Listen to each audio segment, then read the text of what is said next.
This is the Blairing Out with Eric Blair show at the 2017 Vans Warped Tour, and I'm here with TILLIE. How you doing, TILLIE? I'm doing well. I'm a little sad that it's the last day, but equally as excited to go home and see my cat.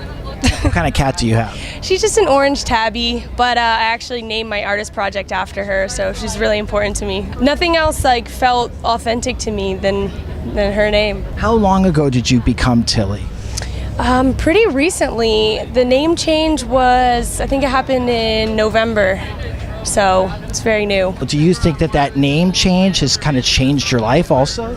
Yeah, I do. I think it's just made everything a bit more clear, and it's also, I don't know, it's empowering to kind of separate your music from yourself, and you can kind of explore this new world as an artist when you're not so precious about it really being you. Now, where was your career at before you became TILLIE? So I had only put out one EP under my real name, which I don't talk about anymore. Okay. She's dead. And it did okay, and it was okay. I'd never really toured or anything like that, and I think because when you have you use your real name, it almost has this singer-songwriter-y feel to it, and that's not what I am. So I think changing it and adapting the more of the band vibe, which I already have anyway, has been really helpful towards that coming across to the fans. So do you identify as TILLIE singular yourself or to your band? To myself, because I kind of have a revolving band, because I write all the songs myself, and yeah, it's definitely a solo project, and then I kind of just have people fill in when they can. Now, I noticed that you somewhere went to St. Vincent de Paul and bought a bunch of awesome clothes, and this looks like maybe there's something going on here. Yes, these are two of the finds from there. I got these shorts and this kimono there. These shorts were $2, and I think this was $2 as well.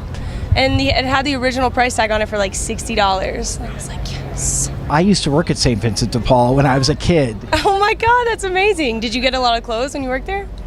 Well, let's see. I was maybe 17 or 18 years old, and I tore the place apart. There was all sorts of cool stuff there, but mainly records, yeah. Old Doors records and stuff like that. Yeah, that's amazing. I mean, I find going thrifting in the Midwest and stuff, or because I went to the one in St. Louis, you can find the best stuff. Because everything in LA or New York is always picked over, and you go in there and you're just do these people even know what they have? They're just sifting through it, and there's so much good stuff. Records and cameras and just totally awesome stuff. What is your overall message to people through your music? I would have to say that it's self-empowerment, and not being afraid to be who you are. I think that comes across especially because what I do doesn't really fit that easily into a certain genre or with other bands or with exactly what's happening right now. And that's always been a challenge for me as an artist, and I've had a lot of people in the industry say stuff like, oh, you should try to be a bit more like this or a bit more like that. And I've always just stuck true to myself and what I create authentically, and eventually, people started responding to that, and, I just want any of my fans to know that that's the case, just stay true to yourself, and eventually people will come around, and if they don't, fuck them. How important is fame to you? Not important at all.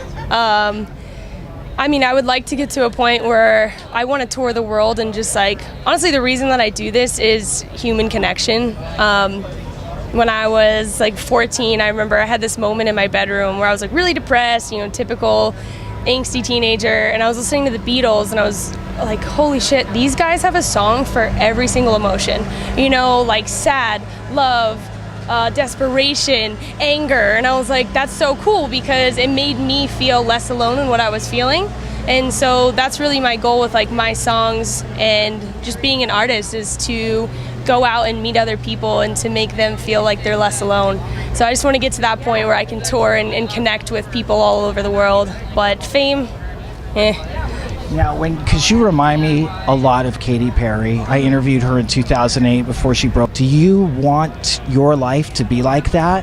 Oh, fuck no. Definitely not. I am very controlling of myself and things around me, not of other people, just of my art and my life. And I'm very precise about everything I do, and honestly I think that's the reason I haven't really signed to a label or anything yet, is because I don't want to give up that creative control, because it comes across like in my productions that I co-produce and my music videos, which I co-direct and write the stories to, and I never want to jeopardize that, so I will not get to that point at any cost. It's not worth it to me. You want to be able to live off of doing music, correct? Yes. How do you see that becoming a reality? I don't know. Just keep doing what I'm doing. I think, the response that I've seen on this first tour has been great. So I want to keep just building that. And I think, I want it to be an experience as well. That's why I sell like my Glitter Gang packs and accessories and stuff like that, because I want it to feel more of like a community and a group of people, with music being, a big part of that.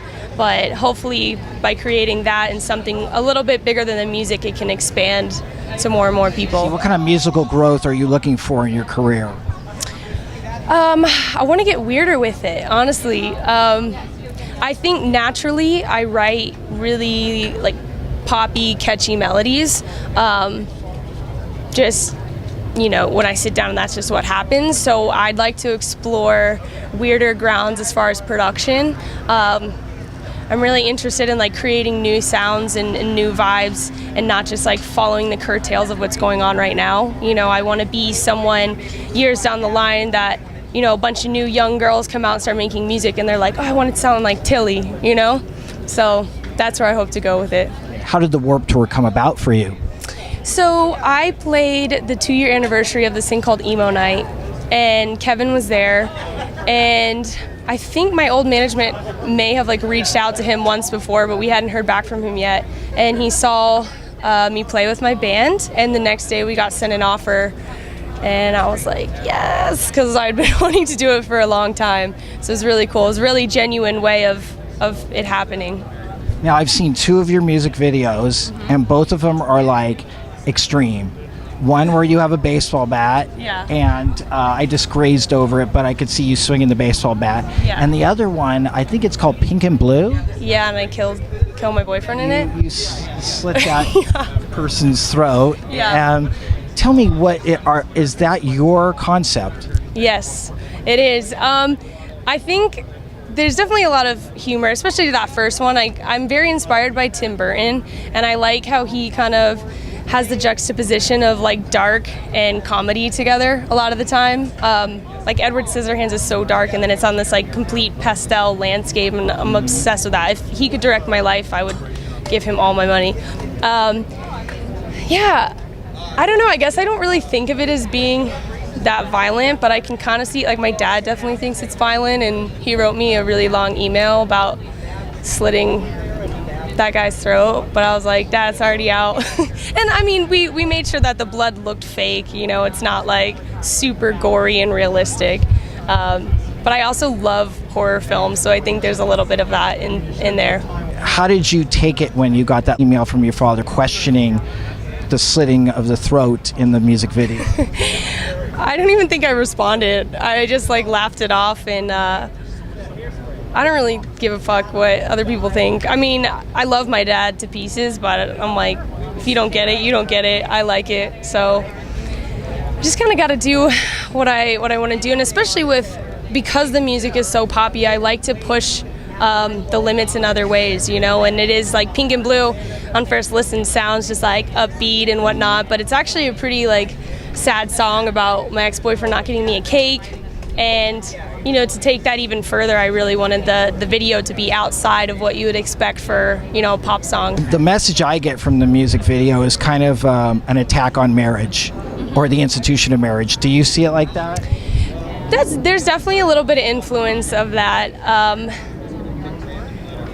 Not completely. I mean, I had my friend's mom come up to me one day, and she was like, how do you know at such a young age what it feels like to be married for 25 years? And I was like, oh no.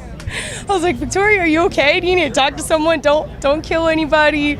I mean, I definitely don't think I'm a huge believer in marriage, but I don't think you should kill your spouse if you're not happy. You should just get a divorce or maybe not get married to begin with. I'm just being myself, and I didn't really think too much into the throat slitting thing. I just kind of was working with my creative partners on the video, and it just popped into my head, and I was like, how about, that? Because even though I don't condone violence like that, it's kind of fun to play out where I think everyone's mind can go in their deep crevices of it, where maybe you never actually kill anyone. I couldn't even kill a fly. I love animals. I love babies. I'm a softie. But to kind of explore where when you're really mad at someone, you're just like, oh, I could kill you right now, and just like go for that comedically.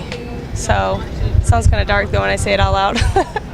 Don't kill anybody, please. Yeah, now tell me about your youth and growing up. What was your family life like? So my siblings, I have 2 siblings, and one's 7 years older than me and the other is 14 years older than me.